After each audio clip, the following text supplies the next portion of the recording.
comment tu fais en fait pour combiner ta marche avec le Seigneur tout en profitant de ta jeunesse? Est-ce que tu profites est-ce que c'est possible même de profiter de sa jeunesse tout en marchant avec le Seigneur? C'est une question incroyable. Elle n'a pas l'air, hein, mais c'est une question qui est incroyable. Pourquoi? Parce qu'il y a beaucoup de personnes, et moi j'en ai rencontré, beaucoup de jeunes qui se disent que la vie en Christ est trop ennuyeuse. C'est-à-dire, il n'y a rien à faire. Et ils attendent de bien profiter. Peut-être qu'il y a des gens qui sont ici, même ici, ils pensent ça. Ils attendent de bien profiter. Tu as été localisé, frère. Ils attendent de bien profiter de leur vie, faire ce qu'ils ont à faire. Et puis ils se disent, bon, à partir de cet instant-là, maintenant, quand j'ai fini de bien faire, je vais suivre Dieu. C'est une grosse erreur. C'est une grosse erreur. Parce qu'en fait, quand je parle de mon témoignage, je dis, ma meilleure vie, j'ai commencé à la vivre quand j'ai donné ma vie à Jésus. Pourtant, avant, tu peux avoir l'impression, j'allais en voyage, j'allais sur les îles, je louais des voitures, j'allais en boîte, je payais des bouteilles de champagne. C'est comme si, de façon apparente, tu te dis, ah, lui, il vit bien. Mais c'est une vie mort. Je sais pas comment expliquer. C'est-à-dire que c'est pas la vie. La vie, c'est pas ça. La vie, c'est pas sortir avec les filles à gauche, à droite. La vraie vie, c'est en Christ. Et d'ailleurs, la définition de la vie, c'est Jésus. Il dit, je suis le chemin. Donc, tant que tu n'as pas vraiment donné ta vie à Jésus, tu n'as pas commencé à vivre. Tu commences à vivre quand tu donnes ta vie à Christ. Et moi, c'est ce que j'explique. J'ai commencé à vivre, je vous assure. Quand je prends ma vie passée et je prends ma vie d'aujourd'hui, je ne suis pas le plus riche de la planète ou quoi. Hein. C'est même pas une question d'argent.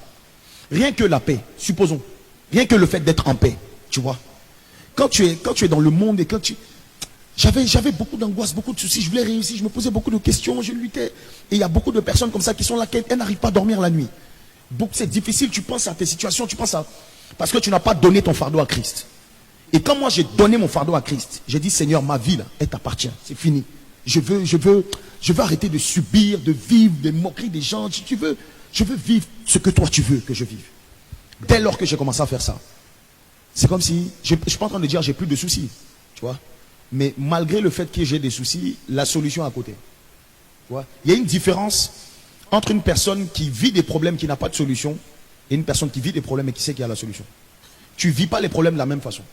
Tu vois. C'est comme par exemple, tu as besoin d'argent et tu sais que ton père est milliardaire. Frère, l'argent ne peut pas te donner insomnie. Parce que tu sais que tu n'as qu'à demander à ton papa, n'est-ce pas? C'est la même chose. C'est la même chose avec Christ. On peut passer par des situations difficiles.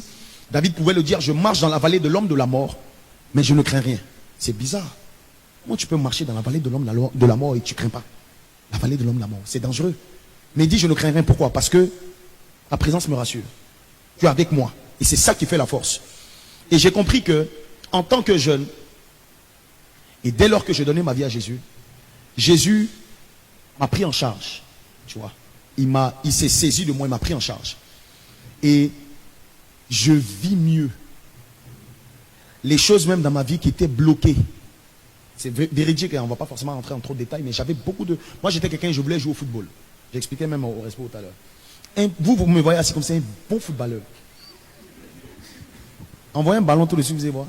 C'est pas fait de pasteur, vous dribblez vous tous. J'ai dit et puis essaie. Bon, il se pas orgueilleux. Mais pour dire que je pensais que j'allais finir pro. Parce que c'était même pas une question de talent. Sans prétention aucune, si c'était le talent, j'allais finir pro. Mais le Seigneur m'a dit, au départ je ne comprenais pas, le Seigneur m'a dit, toi non, c'est pas ça. Et quand j'ai réalisé que c'était pas ça, j'étais malheureux. Parce que mon frère jumeau, j'ai un frère jumeau, lui il est pro. Donc bon, c'est pourquoi moi je ne peux pas. Donc j'ai eu quand même une... Mais quand le Seigneur m'a dit, quand le Seigneur s'est révélé à moi, il m'a dit, non, toi c'est dans tel domaine que je veux t'utiliser. Je vous assure que quand tu rentres dans la volonté de Dieu et dans ce que Dieu a prévu pour toi, dans ta destinée là, il y a ta paix, il y a ta joie, il y a de la tempérance, il y a ta prospérité, tout est dedans. Et en fait, quelqu'un qui ne veut pas marcher en Christ, tu te prives de ce que Dieu a prévu pour toi. Parce que quand tu es venu sur la terre, chacun de nous a une mission précise, tu vois. Tu as une mission, tu n'es pas venu accompagner quelqu'un, tu as une mission particulière. Mais dans ce qu'on appelle ta destinée, dans cette destinée-là, Dieu t'a donné des équipements. Si tu marches dedans, il va te donner tout ce dont tu as besoin. Donc la meilleure vie, comme je l'ai expliqué, c'est en Jésus. Et s'il y a un choix que je ne peux plus jamais regretter, c'est le fait d'avoir accepté Jésus. Et j'encourage quelqu'un, avant de sortir d'ici, peut-être qu'on va avoir la possibilité de prier pour ça. Avant la sortie d'ici, si tu n'as pas accepté Jésus, je t'en supplie, décide d'accepter Jésus. Fais la prière du salut. Laisse-le rentrer dans ton cœur. En fait, j'aimais comment l'église ICC, à un moment donné, était en campagne d'évangélisation. Ose Jésus. Tu vois? C'est-à-dire, si ça marche pas, laisse. Mais nous, on sait que ça marche. Mais juste faut oser. Et tu vas voir comment le Seigneur va se glorifier dans ta vie. Gloire à Jésus.